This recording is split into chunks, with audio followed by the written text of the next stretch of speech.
Сонсгон өрхөнд сонсогчдоо та бүхэндээ өчигдөр мэндийг хүргэе. Та бүхний өнөөдрийн төлөвлөсөн ажил үйлс бүтэмжтэй өдрийг сайхан өнгөрүүлсэн гэдэгт итгэлтэй байна. Ингээд бид 7 хоног бүрийн мегмар баасан гарыг бүр сонсогч та бүхэндээ маркетингтэй хамтарч англи хэлийг хэрхэн сурах вэ? За мөн англи хэлийг хамгийн түргэн, хамгийн хурдан сурах боломжийн тухай та бүхэндээ хүргэхээр нэвтрүүлгийг бас зочны цаг нэвтрүүлгийг бас хүргдэг байгаа. За ингээд энэ удаагийн нэвтрүүлгийн зочны хамарт маркетингийн ахлах менежер Гомсрынгийн Лавгд улам маань хүрэлцэн ирсэн байна. Лавгд уламдаа өчигдөр мэнд хүргэе. За яг одоо Их Монгол FM 99.7-г сонсоод сууж байгаа сонсогч та бүхэндээ болон хөтлөгч хос хоёр ахта орой мэнд хүргье. За гэлээ. За хоёулаа ерөнхийдөө бол мэдээж нэвтрүүлгийн гол зорилго бол сонсогч олонд ялангуяа англи хэлийг сурахыг хүсэж байгаа хүмүүстээ зориулаад мэдээлэл өгөх зорилготой. Тэгэхээр цаг хугацаа их бага байдаг. Зарим сонсогчдын маань бас нэвтрүүлгийг дунд эсвэл дуусч хатан сонсоод яг дараа нь ингээд ийм мэдээлэл авах байсан гэд тодруулаад байдаг. Тэгээ хоёулаа бас зарим тохиолдолд бас мэдээлэл бүргэж амжихгүй тохиолдол бас гарах гэдэг учраас шууд ярианыхаа гол сэдвээр орё тийм ээ. Тий. За ер нь маркетинг Филиппин улсад голдуу сургалтын үүдтэй аль бие усны гэрээтэйгээр хамтран ажиллаж байгаа тийм ээ. Тэгэхээр Филиппин улсад яг ямар сургуулиудад суралцах боломжийг маркетинг олгож байгаа вэ? Эндээс эхлэе эхлэдэг үү? Филиппин улсын маркетингийн хамтран ажиллаж байгаа сургуулиуд бол Филиппин улсад байрладаг. Филиппин улсын 5 хотод байрлаж байгаа сургуулиуд. Тэгээд бүгдээрээ хэлний курс магадгүй ямар нэгэн бакалавр, магистр, докторийн зэрэг олгодог сургуулиуд биш. Яг 100% хэлний чиглэлээр дагнасан сургуулиуд байгаа. Гэхдээ давуу талтай нь кемп, хотхны системтэй оюутныг яг тухайн хотхонд байрлуулад байр хоол, хичээл сургалт бүх юмыг нэгэн зэрэг олгодог. Тийм сургуулиуд байгаа. Сурахаа сонирхож байгаа хүмүүсийн маань хувьд бол ерөнхий англи хэл буюу ESL хөтөлбөр. За тэгээд академик төвшин хөтөлбөр буюу IELTS-ийн хөтөлбөр. За тэгээд TOEFL, TOEIC, бизнесийн англи хэл, мэргэжлийн англи хэл. За магадгүй яам агентлагийн дарга албан агч нар маань улс төрийн англи хэлийг сонгоод сурч болно. Харин хуваарай бизнес эрхлэгчид, компани SEO удирдлагууд маань бизнесийн англи хэлний чиглэлээр дагнаад явж болно. Харин төрийн байгууллагын ажилтан, албан хаагч, компани гүйцэтгэх төвчний ажилтнуудын хувьд бол яг өөрийнхөө тухайн эзэмссэн мэргэжлээрээ одоо эрхэлж буй ажиллаараа яг мэргэжлийн англи хэлээ сонгоод сурч болдог гэдгээрээ тухайн сургуулиудын маань давуу тал байгаа. Тэгэхээр 100% ерөөсөө тэр хүн англи хэлний ямар төвшнөөс ямар төвшин хүртэл зорилго тавьсан байна. Тэр зорилгынхаа дагуу сургуулаа сонгоод сурч болдог. За ер нь мэдээж сурахыг эрхэмлж байгаа хүмүүс насны хязгаарыг асуун тийм ээ. Тэгэхээр яг Филиппинд голдуу ямар насны хүмүүс очиж суралцах боломжтой байдаг вэ? Насны хязгаар бол байхгүй байгаа.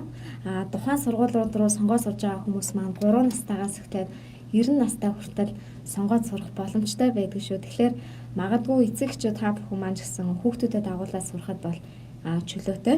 За тэгээд дээрээс нөгөө 50-аас дээш насны буюу нэмэх 50 насныхан буюу тэтгэврийн дараах насныхан маань ч гэсэн ерөөсөө насны хязгааргүй өөрийнхөө хүсэл эрмэлзлээр англи хэлийг сайжруулах боломж байдаг. Хэсэгчдийн насны хязгаар байхгүй. Тэгэхээр одоо бага насны хүүхдүүд ч суралцах боломжтой.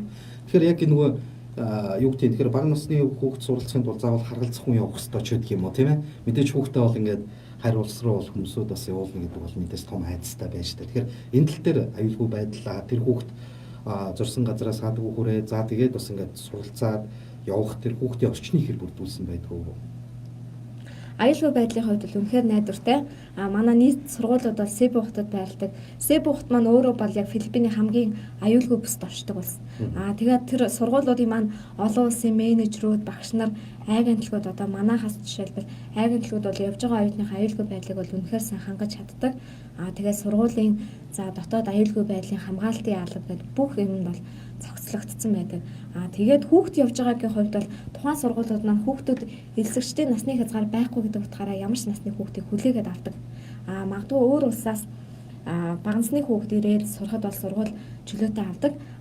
Гэлээ хийдэж яг манай Монгол эцэгчүүдийн хувьд гардаг асуудал Монгол хүүхдүүдийн хувьд бол асуудал юу гэвэл манай улсын хуулиар бол мэдээж манай улсын харьяалтай иргэн бол 18 нас хүрээг бол хүүхэд гэж үздэг. 18 нас хүрээг хүнийг заавалчгүй насан турш хүнтэй хамт явахыг шаарддаг байгаа. Тэгэхээр магадгүй эцэг эхчүүд маань хүүхдүүдэд явуулахаас сонирхож байгаа бол та бүхэн хүүхдэд дагуулад яваарай. Гэхдээ энэ бол ямар нэгэн алдагдaltaгүй. Ээж аав нь өөрсдөө хичээлээ үзээд хүүхдээ бас сургаж болно. Гэхдээ магадгүй явах боломжгүй, ажил төрлөө зохицуулж амжаагүй байгаа эцэг эхчүүдийн хувьд бол бас боломж байдаг. Сургуулиудын одоо хүүхдийн амралтаар зориулагдсан хүүхдийн хөтөлбөрт хамрагдаад явбал манайхаас бас төлөөлөгч дагуулад тэр хүүхдүүдийг бас хариуцаад аваад явдаг. Тэгэхээр одоогийн бүртгэл бол за сая 12 сарын 28-нд бол хүүхдийн элсэлтүүд бол мэдээж явагдсан. Одоо дараагийн элсэлт маань 3 дугаар улирал тэгээд зуны амралт буюу 6 сарын 20-оос хойш бол элсэлж явагдана. Тэр хугацаанд явуулж болно. Ер нь хэр одоо урт хугацаанд ч юм уу те хэр хугацаанд одоо суралцвал илүү үр дүнтэй байх вэ гэсэн асуултууд бас нэлээд үүртэй байна тийм ээ. Тэгээ суралцах хугацааны асуултыг бол хүн болгон тавьж байгаа манай офс дээр ирж уулзж байгаа төлөөлөгч нартай маань холбогдож байгаа хүмүүс хамгийн их асуудаг. Тухайн хүний зорилго бас хүн болгоны зорилгоор зүгээр би ингийн ярьдаг болоод ирээ гэвэл 1-3 сарын дотор хангалттай ярианы түвшин үнэхээр фри задгаарч чаддаг. Харин магадгүй миний зорилго IELTS руу явах зорилготой, ирээдүйд академик зорилготой бол тухайн хүний хичээл шармалт бол маш их нөлөөлнө. Дээрээс нь 3-аас 6 сар бол хангалттай хугацаа. Ер нь бол сургуулиуд бол 1-7 хоног, 2-7 хоног, 3-7 хоног гэдэг ингээд хичээлээ 7-7 хоногор ингэж авдаг. Тэрний юу гэвэл хүний өөрийнх нь нөгөө IQ хичээлийг хүлээн авах нөгөө төвшин ахих чадвар нь 7-7 хоногор дээшилдэг гэдэг утгаараа элсэлтийг бол 7 хоногоос дээшээ 6 сар хүртэл авч байгаа. Гэхдээ яг монголчууд бидний хувьд бол зорилго маань ямар тэрнээсээ хамаарат 1-6 сар хүртэл сурахад хангалттай хугацаа байгаа.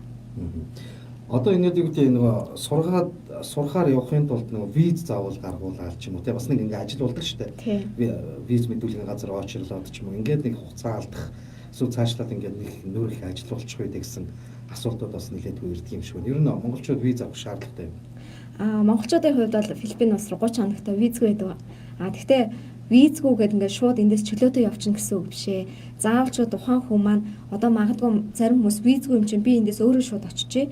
Тэгээд шууд сургуулаа сонгочих гэж бодож магадгүй. Тэгэхээр тийм биш юм аа. Тухайн улс руу монголчууд 30 хоногтой визгүй, Монголын харьяалтай иргэн бүр.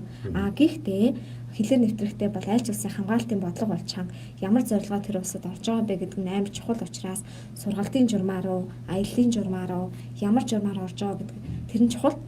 Тэрүүгээрээ тухайн оюутнаас бол нөгөө нэг сургуулийн урилга хүлээн авдаг. Тэгэхээр 30 хоногийн дотор бол визгүй байгаа. 30-аас дээш хугацаагаар сурж байгаа бол визтэй. Гэхдээ тэр бүх урт хугацаар сурж байгаа оюутныхаа визний асуудлыг очсныхан дараа сургууль өөрсдөө хөөцөлдөөд өөрсдөө бүрдүүлээд өгдөг. Манайх шиг одоо тэр хүн заавалжгүй Филиппиний иммиграшны ажилтан дээр өдөр хоногийг өнгөрөх цагаа алддаггүй. Сургуулийн иммиграшн ажилтан тэрийг нь материалыг нь аваад өөрсдөө бүрдүүлээд өөрсдөө тамагч тамаа дараад өгчдөг. Мас септембер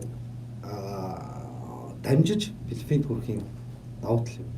Мас септембер дамжиж хүрэхийн Филиппинд бол манай сургууль, манай байгууллагын хувьд бол яг тэр сургуулиудын албан ёсны төлөөлөгч байгаа. Ямар нэгэн бас шуутга хэлгээд 100 жилийн төлбөр байгаа юу гэдэг асуултыг аягүй хүмүүс асуудаг. Бидний хувьд бол 100 жилийн төлбөр авдаггүй. Дээрээс нь хамгийн найдвартай сефти аюулгүй бодлогыг бол баримталдаг. Тэр оюутан маань тэр улс руу аюулгүй хүрэх, тэр сургуулиудаа яг зөв сонгох. Сургуулийнхаа хөтөлбөрийг сургуулиас зөв сонгох нь бол манай монголчууд хамгийн чухал. Дээрээс нь найдвартай монгол төлөөлөгч тэндээс тосоод авчна. Мэдээж бидний хувьд хүний хэл сурах гад хүний газар руу явж байгаа хүн те ямар нэгэн тодорхой чигийг маань гаргаад өг сурах арга байдлыг маань чиглүүлээд өг сургуультай минь миний өөрийн үзэл бодлыг ойлгуулад ингээд дэмжлэг туслалцаа монгол хүн бол зайлшгүй хэрэгтэй байдаг. Тэгэхээр энэ манайтай хамтарч байгаа Филиппиний сургуулиуд дээр манай төлөөлөгч болгон байдаг. Тэр магадгүй анх удаа явах гэж байгаа бүр аач байхгүй гэдэг хүмүүсийн хувьд хүүхдээ явуулах гэж байгаа ээж аавны хувьд бол үнэхээр найдвартайг нь бодвол та бас мас септембер дамжуулаад манай төлөөлөгчд байгаа сургууль руу сонгоод сурах нь аюулгүй юм шүү л гэж хэлмээр байна. Хэлний түвшнөө эхлээд тодорхойлоод очих уу эсвэл яг нөгөө очиход тодорхой хэмжээний хэлний түвшин байх ёстой юу гэсэн асуулт бас ирсэн. Тий, ер нь бол ингээд нөгөө гадагшаа явхад бол нэг хэлний түвшин заадаг штэ. Энэ сургуулиудын маань хувьд бол хэлний түвшин заадаггүй.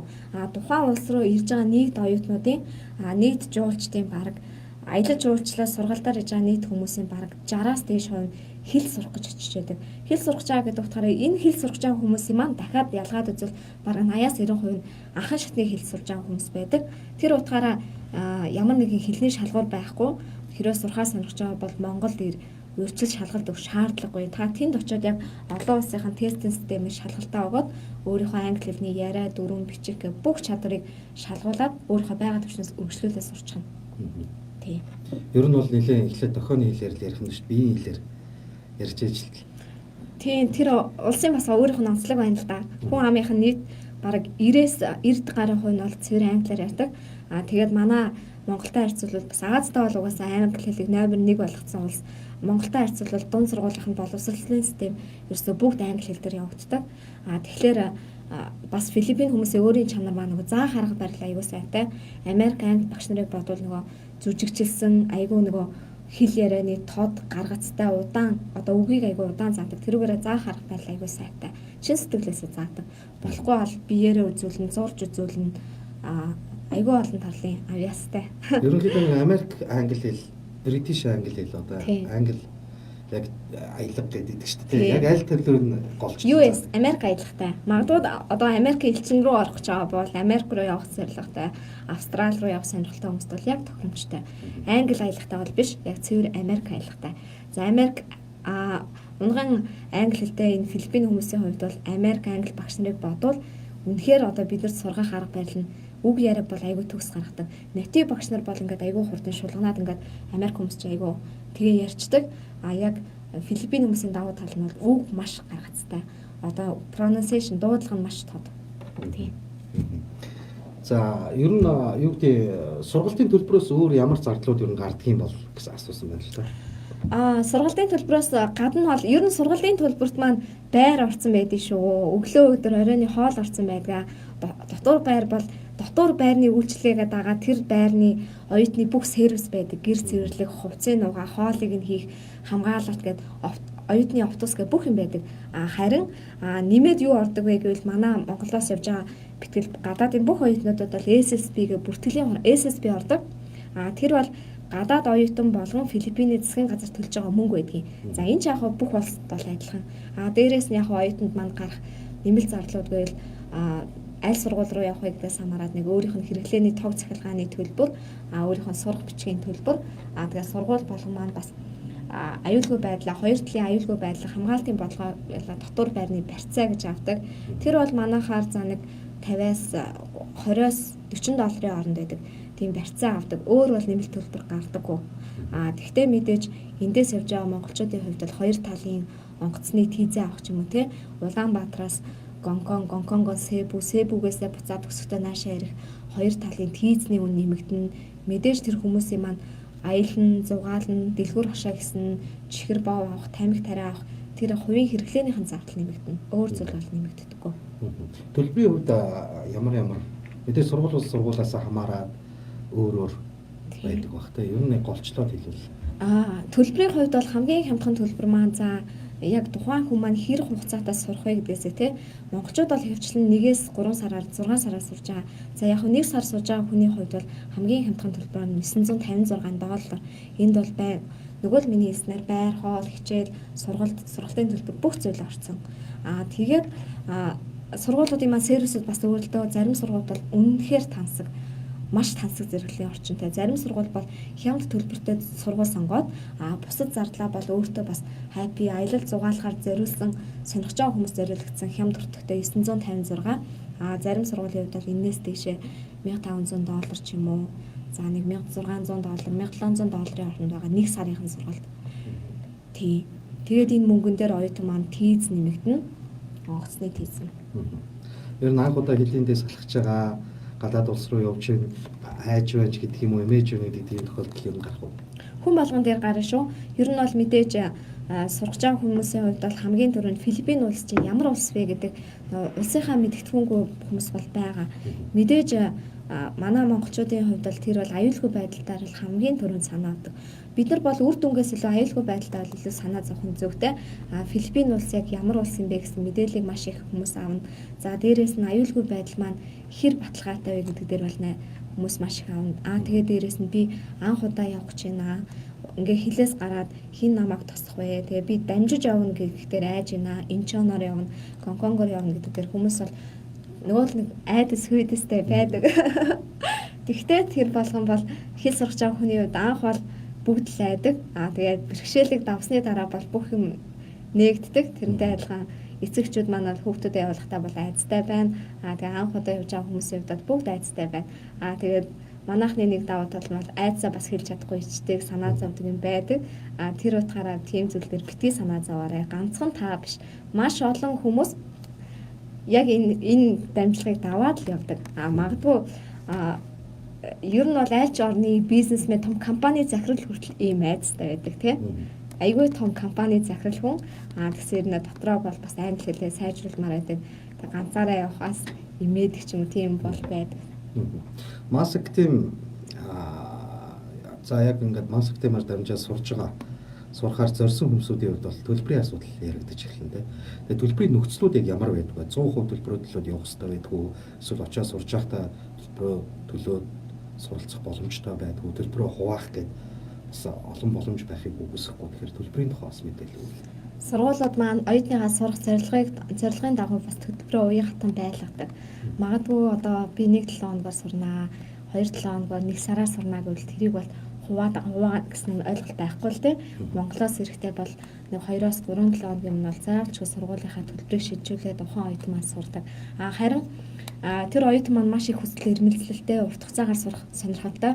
Гэлээдээ санхүүгийн бас нэг хязгаарлагдмал байвал санхүүгийн чадамж бас яг шууд урт хугацааны мөнгөийг төлөөд сурах боломжгүй байвал сургууль бол энэ тал дээр бол маш уян хатан оцсныхаа дараа төлбөрөө хуваагаад хэсэгчлээ төлөх бол боломж байдаг. Тийм. Төлбөрийн хувьд. За тэгээд ер нь маск тимээр дамжаад зөвхөн Филиппин гэлтгүүгээр өөр улс оронд очиод суралцах тийм ээ. Тийм боломж нь бас байдгүй.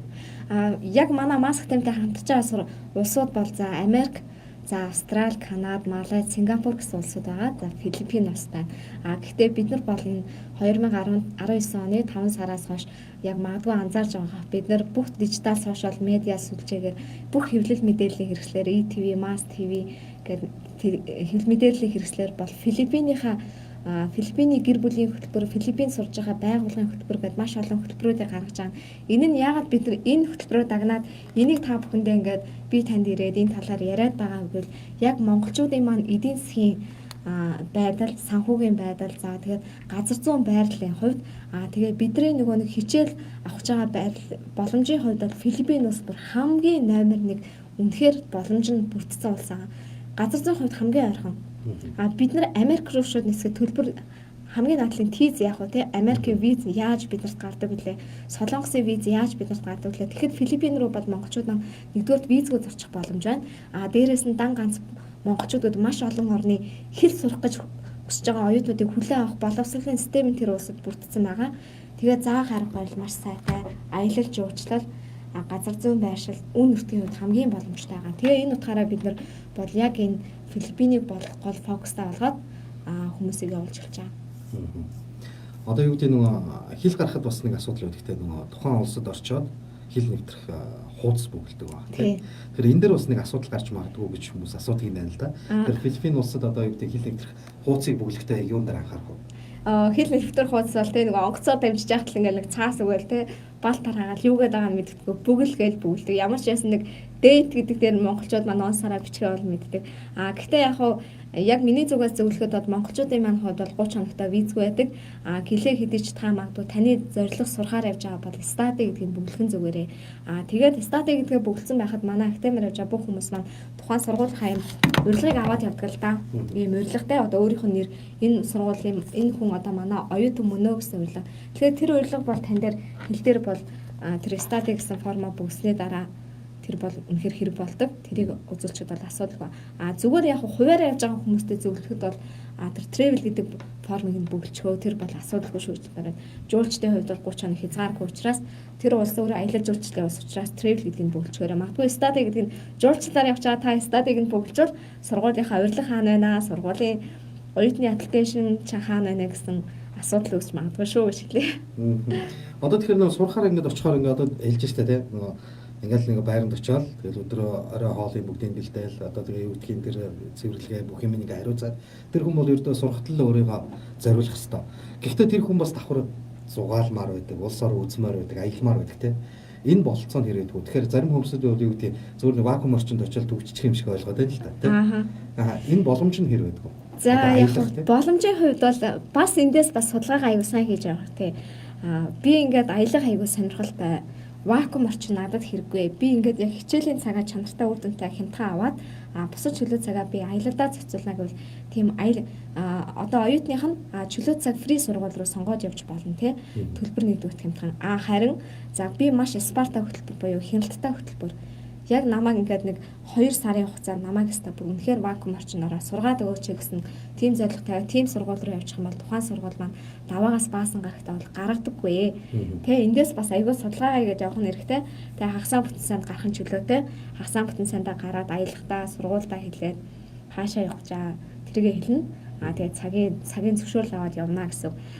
Яа гол нь аялахын чухал байгаа хүмүүс бол тэрийг сонгоод явах хэрэгтэй. Гэхдээ бүх сургуулиуд дээр аялын хөтөлбөр байдаг. Оюутнуудад зориулсан аяллыг 7 хоног болгон гаргаад оюутнууд маань нэрээ бүртгүүлээд явдаг. Тэр бол чөлөөтэй. Сургуулийн аялалд явахгүй гэж зөв өрөөнийхөө хамтрагч нартай аялж болно. Өөрийнхөө одоо групп хичээлийнхаа найзтай аялж болно. Тэр бол чөлөөтэй. Маск темаас бас англи хэлтэй залуус 500 залуус илүү. Тий, 5000 залуус. 5000 залуус гэмээр нэг хөтөлбөр хэрэгжүүлэх гээд одоо хэрэгжүүлээ эхэлсэн байгаа юм. Хэрэгжүүлээд эхэлсэн байгаа. Энэ хөтөлбөрийн зорилго бас үр дүнгийн юу гэж харж байна? За энэ хөтөлбөрийн маань зорилго бол маш гэгээлэг хөтөлбөр. Бид нар мэдээж Монгол улс за мэдээж хамгийн түрүүнд яг эдийн засгаар хариул тухайн улсын нийт эдийн засгийн гол хүч нь бол гадаадаас орж байгаа хөрөнгө оруулалт гадаадаар руу гаргаж байгаа өөрсдийнх нь бүтээгдэхүүн байдаг. Энэ утгаараа манай Монголд үйлдвэрлэгчид маань аягүй сайн үйлдвэрлэгчид байгаа хэдиж бүтээгдэхүүнээ гадагшаа нийлүүлж чадахгүйгээс өсвөлээд бид нар яг зөвхөн Монголдо хэрэглэдэг зүйл байдаг штэ. Гэлээ хэдиж одоо Монголын маань сайн компаниуд говь гээд том компаниуд юугаараа явж байгааг тэд гадагшаа маркетингаа гаргаж чадчихээн. Энэ юутай вэ гэвэл хил чухал тийм ээ. Тэгэхээр ерөөсөө нийт хүн амын маань одоо яг доор хаяжтай бидний мөрөөдлөөр 80-аас дээш хувь нь англи хэлийг тогтмол хэрэглээгээ болгочвол 3 сая иргэний маань за 80% англи хэлийг тогтмол хэрэглээгээ болгочих юм бол энэ манай улсад яаж хөгжих вэ те? Хувь хүний өөрийнх нь эдийн засгийн байдлаас өсвөлээд улсын орны маань эдийн засаг аягүй сайн хөгжиж штэ. Тэгэхээр манай академийн хувьд бол за нэг энэ 5000 залуус магадгүй яг бидний зорилго бол мэдээж маш том байгаа 5000.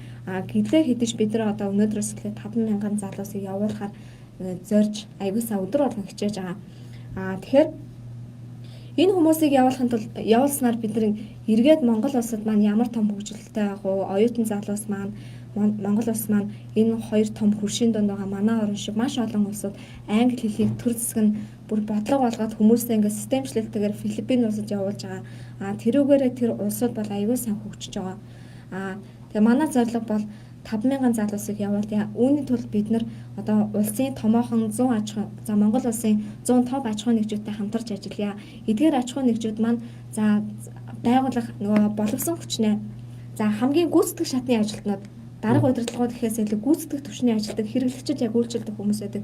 Тэдгээр хүмүүс нь ч гэсэн англи хэлтэй болоод ингээд үйлчлэгээ сайжруул тэр байгууллагын одоо нөгөө нийгэм дэслэх байр суурь одоо жишээ нь үйлчлэгээ нь илүү томорход бол хамгийн том нөлөө үзүүлж чадах. Тэгэхээр мэдээж альва нэгэн байгууллагын эдийн засгийн доктортой хөгжлийн гол суурь бол эд хөрөнгө гэхээсээ илүү сайн бүтээгдэхүүн гэхээсээ илүү хамгийн номер 1 бол чадварлаг боловсон хүчин. Чадварлаг боловсон хүчин юугаар бэлтгэх вэ? Ур чадварыг бол бид нар өдөр тутамдаа ажил хийгээд олж байгаа. Харин ур чадвараа бид нар яаж илүү сайн хөгжүүлэх вэ? Тэр бол зайлшгүй англи хэл болж байна те. Англи хэл юунд хэрэгтэй? Бидний одоо эргэн тойронд байгаа бүх техник технологи англи хэл дээр байна. Интернетийн бүх 80% маань англи хэл дээр байна. Тэгэхээр бид нар өдөр тутамдаа англи хэл зайлшгүй шаардлагатай байгаа учраас бидний зорилго яг энэ англи хэлтэй Монгол залуус хөтөлбөрийг хэрэгжүүлсэн. Энэ хөтөлбөрийн хүрээнд бол манай Масктай хамтраад энэ хөтөлбөрийг дэмжиж бидний захиалга авсан анхны хэрэглэгч маань бол 1919-д мэдээллийн тавлах байгаа. За 5 жилийн хугацаатай бидэртэй гэрээ игээд одоо эхний байдлаар бол 25 ажилтнаа нэгээс 6 сарын хугацаатай Филиппин улсад сургаад одоо хагас нь сурж ийн хагас нь бол төгсөөд ирсэн өөрийнхөө нөгөө салбарынхаа местэн дээр өөрийнхөө сурч мэдсэн ур чадвараа гаргаад ажиллаж байгаа. Энэ бол бидний хувьд бол маш том давуу тал. Үүгээрээ бид нар бас нэлээд олон топ аж ахуй нэгжүүдтэй, ерөнхий боловсролын сургуулиудтай, төрийн болон хувийн хвшлийн байгууллагуудтай хамтарч ажиллах сонирхолтой байгаа. Мөн бас магадгүй хувь хүн өөрөө очиод энэ хөтөлбөрт хамрагдгийг болох уу? Бололгүй яг хувь хүн өөрөө хамрагдгийг болно. Тэгээд ер нь бол манай офис дээр бол өдөр болгон ирээд уулзаж болно. сургалт сурахаар сонирхож байгаа ирээдүйдээ сурахаар төлөвлөж байгаа хүмүүс байвал ирээд гол нь хөтөлбөрөө яаж сонгох вэ гэдэг нь чухал тийм ээ. Хичнээн гоё сайхан юм хэлээд тэр хүнийг явуулж болно шүү дээ. Гол нь тэр хүн санхүүдээ өөрийнхөө төсөв санхүүдээ тавьсан яг чанартай эцсийн үр дүнд чанартай сургалтаа аваад босгон тэр хүн амар чухал. Тэгэхээр би бас хэлэхдээ FM сонсож байгаа хүмүүстээ ч гэсэн яг тэр зөвлөгөөг аягүй сайн аваарай. Эцэгчүүдтэй хэлэхэд эцэгчүүд та бүх маань хүүхдтэй яг одоо бид нар ингэж болно шүү дээ. Монголоор дүүрэн хэлний сургалтын төвд байна. Хаад сурсан яадгийн гэд бодож болно. Бидний үед бол нөгөө 10 жилд те их сургууль англи хэлийг залхаан цэрлүүлэх аргаар сурдаг байсан шүү дээ. Тэгээд ингээд нөгөө их сургууль орсон ч дүүрэн аягүй сайн үздэг. Тэгээд мэддгийм үү гэхээр мэддгүү ч юм шиг, мэддгүү мүү гэхээр мэддэг ч юм шиг те. Яг нүүр тулаад гадаад хүнтэй ярихаа нөгөө ичээд таг дуугаа хурачдаг шүү дээ. Яг биднэрт бол ийм байгаад байгаа. Тэгэхээр яг бидний үеийн шиг ийм юмыг бүгдээр үр хүүхдүүдээс эхлээд хаях хэрэгтэй. Магадгүй та англи хэлийг өнөөдөр ингээд хүн хүний сонирхол таны сонирхол өөр байхад таны дэрэгдэх хүн чинь англи хэл сурах амар хүсэл эрмэлзэлтэй байж магадгүй. Тиймээс манай бид нартай уулзаад манай бас англи хэлтэй монгол залуус хөтөлбөрийг бас та сонирхоод үзээрэй л гэж хэлмээр байна. Би сая ингээд танилцуулга энэхүү бяцхан кино маягийн зүйлийг ингээ харахад төлөөлж суралцж байгаа суралцагчдын ихэнх нь дандаа гадаад нэртэй байдаг л да. Жени. Тэгэхээр монгол хүмүүсийг очихоор яг ийм нэр өгөөд байна уу? Намайг бас Линда гэдэг. Тэгэхээр Линда нэрээр маань за нэлээд орон одоо хамтарч ажиллаж байсан байгууллагын маань ажиллаж би чинь тэнд бас нөгөө колл центр 1950 оператор байсан гэдэг утгаараа колл центрийг хичээл судалж байсан. Орны колл центрийн мэрэгчлэтнүүдтэй бас өдөрт 2 цагийн хичээл үздэг байлаа. Тэгээд бас өөр орны оюутнуудтай би амьдарч ийлээ 6 сар. Тэгэхээр бидний хувьд яг энгийн бэрхшээл юу гэвэл Монгол нэрийг хэлж чаддгүй гадаадд айгүй хэцүү. Ялангуяа миний хавг дулам гэдэг нэр. Тэгээд яалтчгүй эндээс бол монголчууд маань англи нэр өөртөө бодоод олоорой. Өөрийнхөө яг төрлөх нэртэй төстэй нэр олчихвол бас гоё штэ тий. Линда, хавг дулам Линда. За тэгээд бэлгүүн Бенич гэдэг юм уу тийм нэр олдог. Яг хөө бидний хувьд бол монгол нэрийг маань хэлэхэд амар хэцүү. Тэгэхээр нэгэнд эцэг хаахаа өгсөн нэрийг буруудуудаад дөлтрүүлж дуудуулаад яах вэ? Англи нэр өөртөө олоод тэрүүгээрээ бусад орныхоо найзуудтай харилцаад явуулах гоё яхаа. За тэгээд сонсогч холбох хэрэгтэй байсан. Марта буу халах маягтай л ярьчлаа л да. Ерөнхийдөө яг сонсогчдод бас хэрэгтэй мэдээлэл өгье гэж бодоод ерөнхийдөө явуулаа. Би бас таныг энд яаж яхад лайв эхлүүлсэн байсан. 19 саяхан пэйж дээр. Мастемийнхаа пэйж дээр. За тэгээд Их Монгол радиогийн пэйж дээр ч гэсэн бас лайв хурж байгаа. За тэгээд та бүхэн бас нэвтрүүлгийн давталтыг та маргааш өглөө сонсох боломжтой. За мөн магадгүй нөгөө би юу гэдэг нөгөө асуугаагүй.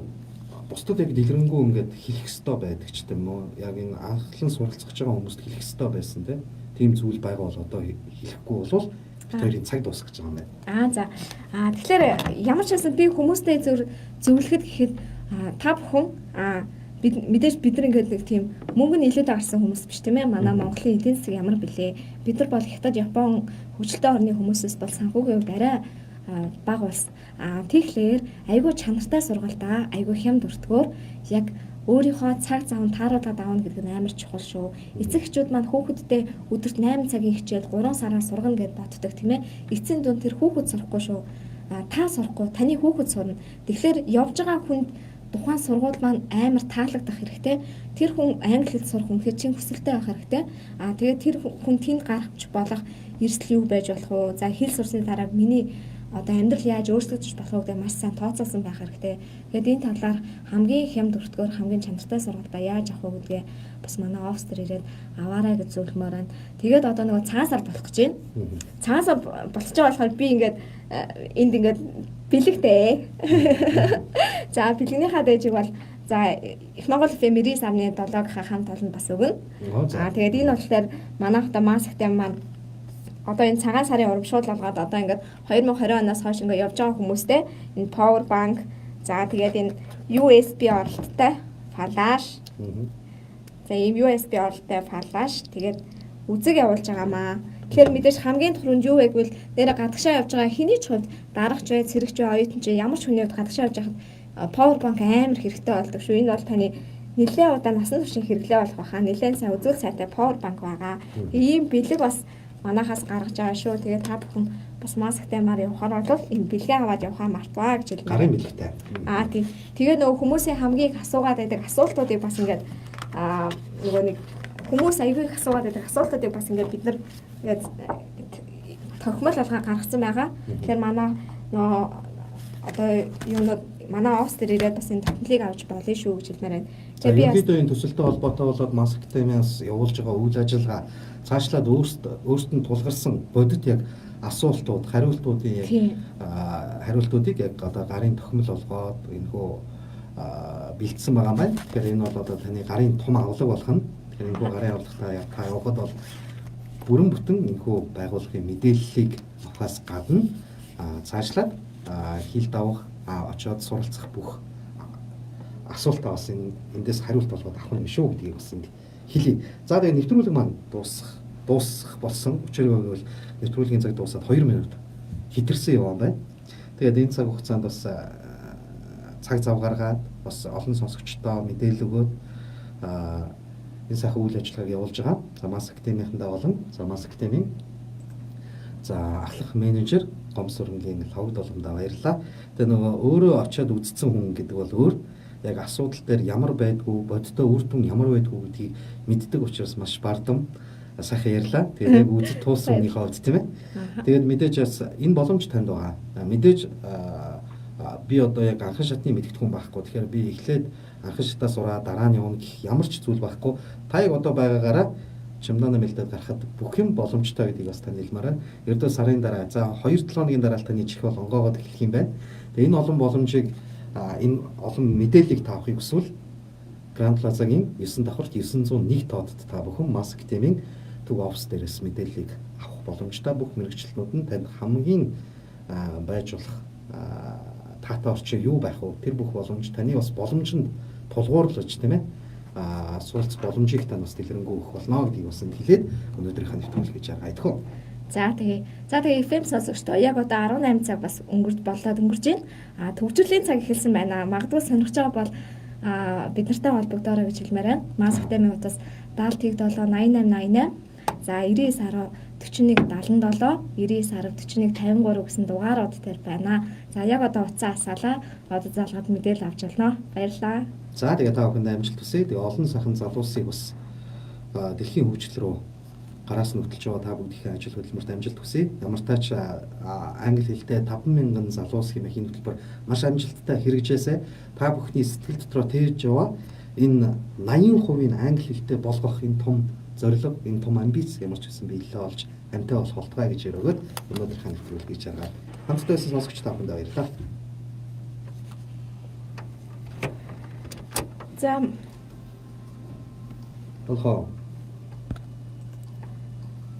За маск академийнхаа лайвыг ч гэсэн энэ хүрээд өндөрлөе. Та бүхэн ойлгож байгаа бах их Монгол FM 97.7-гийн студиэс хөтлөгч хос хоёр ахтай өнөөдрийнхөө лайвыг хийлээ. Лайваар бас та бүхэн маань хэрэгтэй мэдээлэл авч чадсан байх. Лайвын хугацаанд шувтан хөтлөгчтэйгөө яриад FM рүүгээ хандсан. Гэхдээ та бүхэн маань бас лайваараа сонссон байхаа гэж бодож байна. За тэгээд ямар ч байсан цагаан сарын урамшууллаа бид нар та бүхэндээ зарласан байгаа. Баярлалаа.